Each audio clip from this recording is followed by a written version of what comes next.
Bom, boa tarde.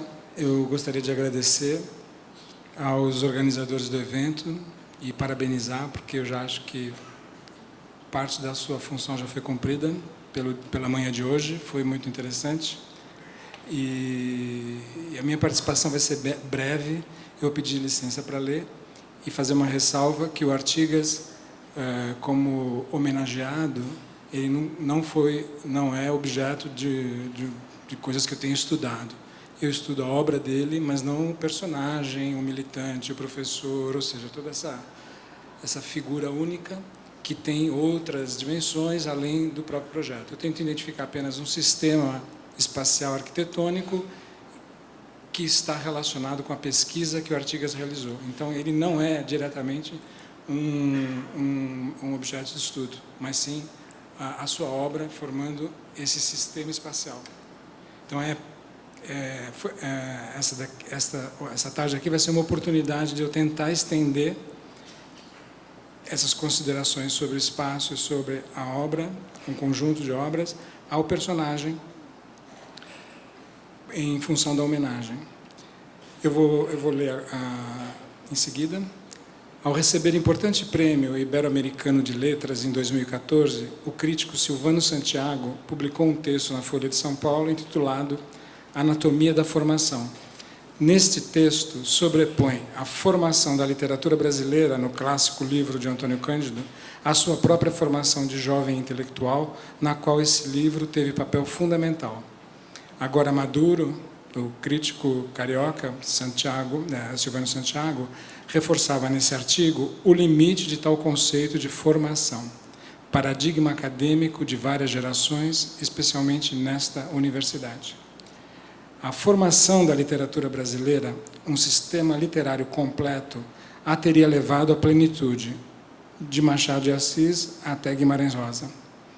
Ampliando a explicação parcelar na rusticidade do país atrasado, haveríamos encontrado um atalho modernizador movido a vigores internos resultantes da dialética da colonização, acionados e postos em marcha por providências formativas ou algum milagre, lembrando aí o Lúcio Costa.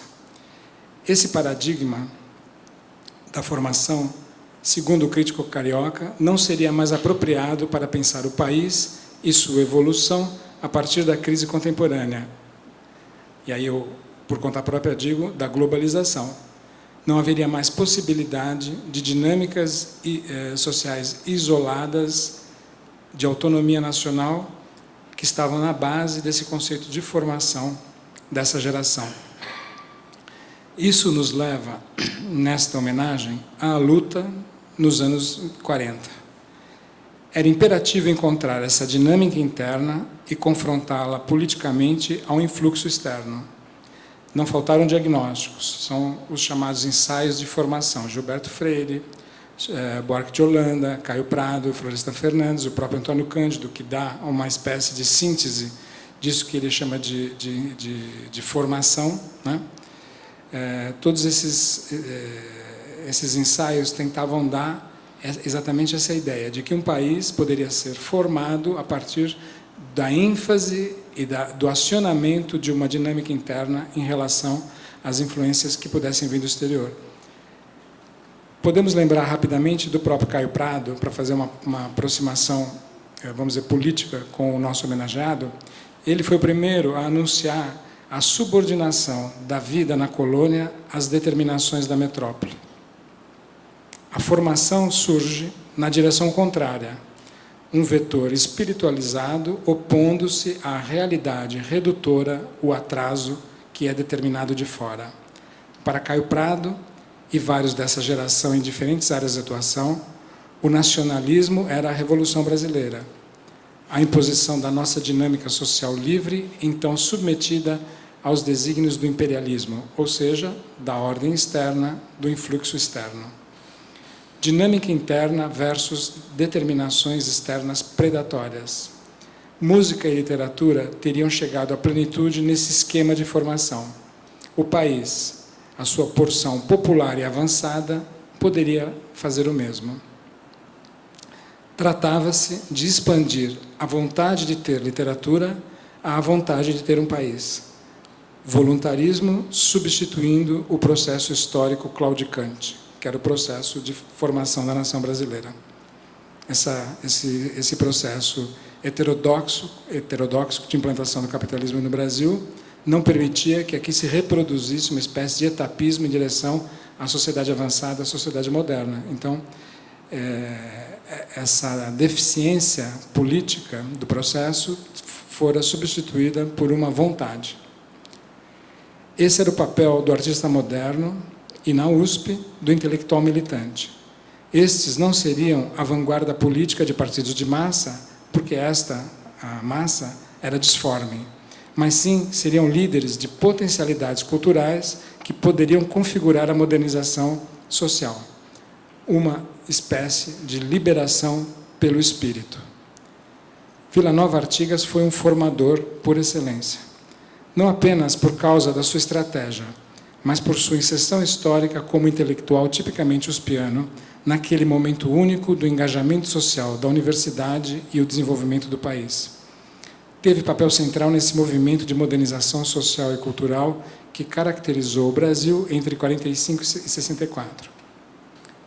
Se isso não está ainda claro pelas pesquisas e reflexões biográficas, historiográficas e subjetivistas e os seus processos de desconstrução das ideologias de nação, de identidade, etc., está claro para quem, como eu, analise a dimensão estética de sua obra. Oscar Niemeyer, protagonista da formação da arquitetura moderna brasileira, montou um esquema espacial que valeu para o momento nacional do desenvolvimentismo, mas não para o momento desenvolvimentista do nacional. Palácios, paisagens e riqueza funcionavam até que o fenômeno da metropolização se impusesse como determinante da sociedade urbana brasileira. Por isso não fez escola, é único. Não se reproduzem as circunstâncias desse milagre, idealizações nacionais, Estado autoritário e orçamentos liberados. Esses emblemas, fortemente constituídos, não puderam ser reproduzidos fora dessa conjuntura de criação forjada da nação. Artigas, sim, criou descendência, pois criou um paradigma espacial da metrópole nacional do ponto de vista da disciplina arquitetônica. Mas o que se destaca na sua obra não é o fato de ter criado um modelo à larga reproduzido e nunca superado, mas a sua honestidade artística de não ter estetizado conflitos, mas levado ao limite as impossibilidades formais do material social que procurava transformar. Recrudesceu a casa, núcleo ético inatingido pela ética do valor de troca, do produto e do consumo, supostamente. Uma grande contradição. A casa grande, senhorial e patrimonialista, que fundara a nacionalidade na trilha de Gilberto Freire, por exemplo.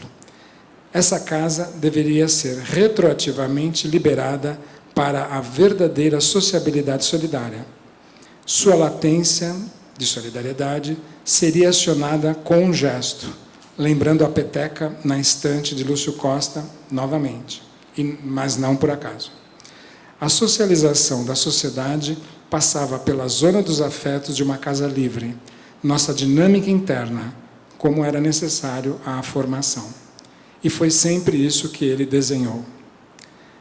Mas resta dizer que essa unidade potente e autossuficiente a essa unidade deveria corresponder uma dimensão geral e urbana que ela mesma não poderia configurar. Resultou um silêncio em relação aos círculos maiores, como apontaria o Georg Simmel. O silêncio da espacialidade urbana já não mais da alçada do arquiteto, mas sim das injunções políticas, econômicas e sociais. Novamente uma contradição. Uma casa não é uma cidade. Esse paradigma espacial, minuciosamente elaborado por Artigas e já em outra ocasião analisado, foi formativo. Mas, diferentemente da literatura, da música, a arquitetura necessita uma perspectiva de totalidade que não poderia ser obtida sem recursos extra-arquitetônicos. A meu ver, a qualidade da obra desse arquiteto está na formulação espacial paradoxal, sem falsas superações. Sublimações estéticas são sempre a saída para impasses do material artístico, que é material social. Isso não ocorreu nessa obra que hoje se homenageia. Sua qualidade não é a que primeiro se apresenta, o domínio formal da construção e do espaço, a que chamamos beleza. Sua qualidade está em traduzir esteticamente a impossibilidade de formação nacional, fato a que sua natureza militante reagia e que sua honestidade arquitetônica formulava. É isso, obrigado.